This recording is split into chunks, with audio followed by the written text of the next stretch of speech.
Hello everyone, mabuhay po. Hola a todos. Welcome sa aking channel at mag-unbox and testing tayo ng Wina 1594 RC excavator. Ayan ang kanyang case, napakaganda.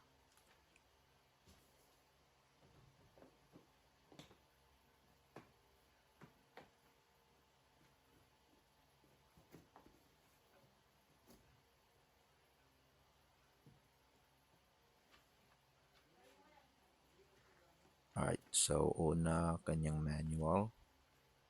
This is all in Chinese, so kailangan natin ng translator mamaya para maintindihan to.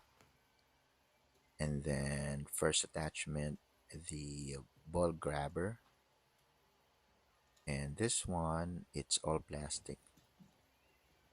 Tapos meron din siyang kasamang claw. Ito metal.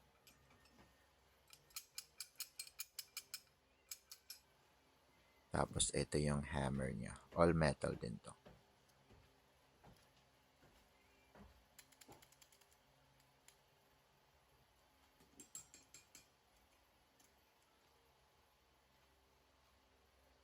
Tapos ito yung USB charger na hindi natin gagamitin. Tsaka yung battery. 18650 battery. With XT30 connector na siya.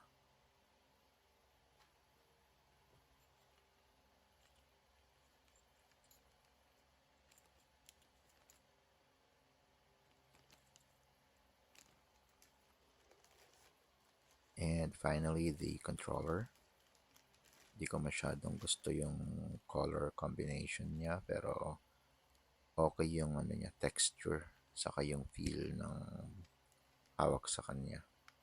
Para siyang PlayStation controller.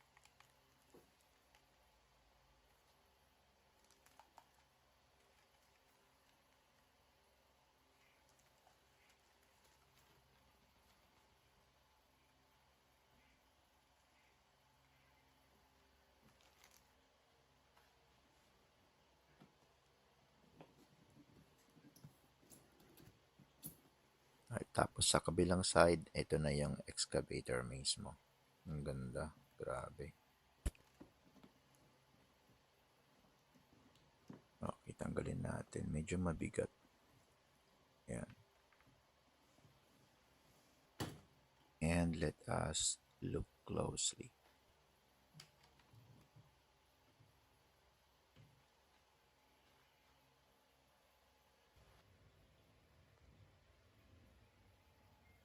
Ay, gusto ko rin yung color ng bucket niya. Tapos itong mga to plastic. Tapos ayan yung metal tracks. Ganda rin ng color. Tapos ito yung body niya mismo. Pinag-iisipan ko kung i-weathering ko pa or hindi na kailangan. Tapos hindi ko sigurado yung skill ng driver. Kung ano yung pwede dito or ano yung accurate na skill.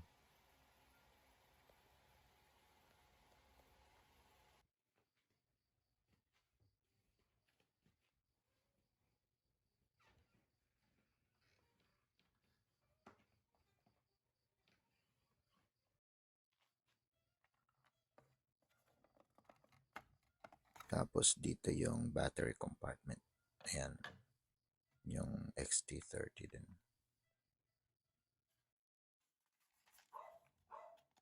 Tapos ito yung controller. Kailangan mo ng AA batteries, 3.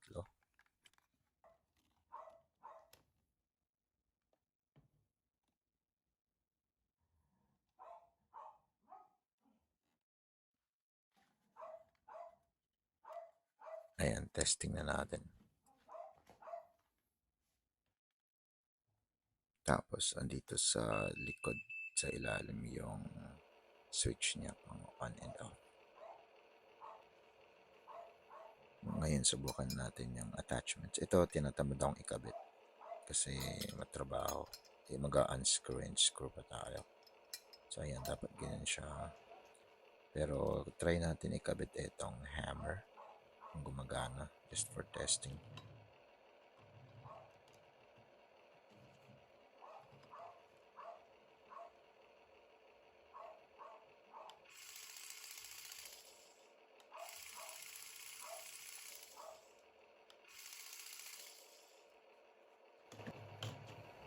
So, ito guys, nagka-problema tayo sa grabber, sa ball grabber. Hindi siya gumagana.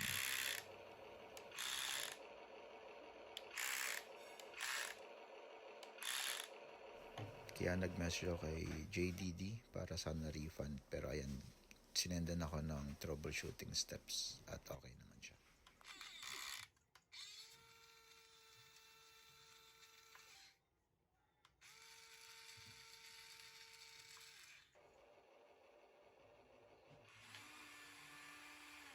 Ayan, ngayon testing natin siya. First, RC excavator ko to, kaya nangangapa pa ako sa controls. Nakakalito siya kasi nasanay ako dun sa mga tangke. Kaya minsan nagagalaw ko siya na parang sa movements ng tangke. Kaya malaking adjustment siya para sa akin.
At isa pang gusto ko dito, 360-degree rotation na siya.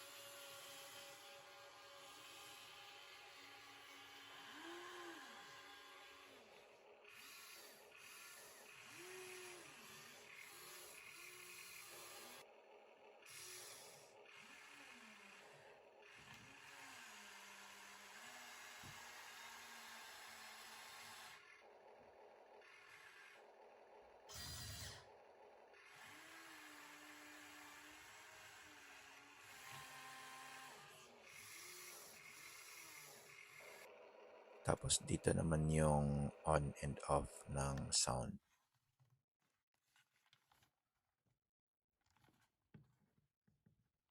Tapos ito yung ilaw. Ayan. Off. Tapos on. Ayun siya. Di lang masyadong halata. And here are the measurements.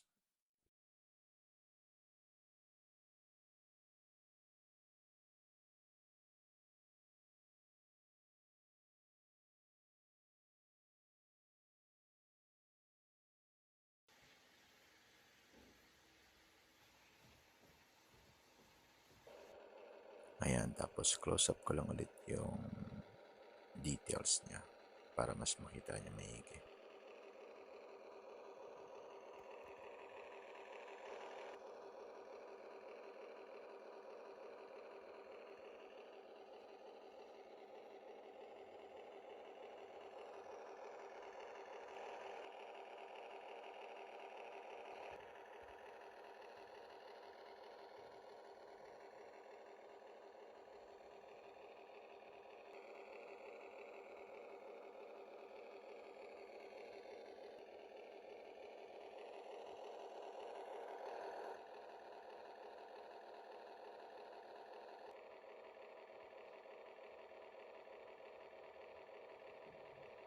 Alright, that's it.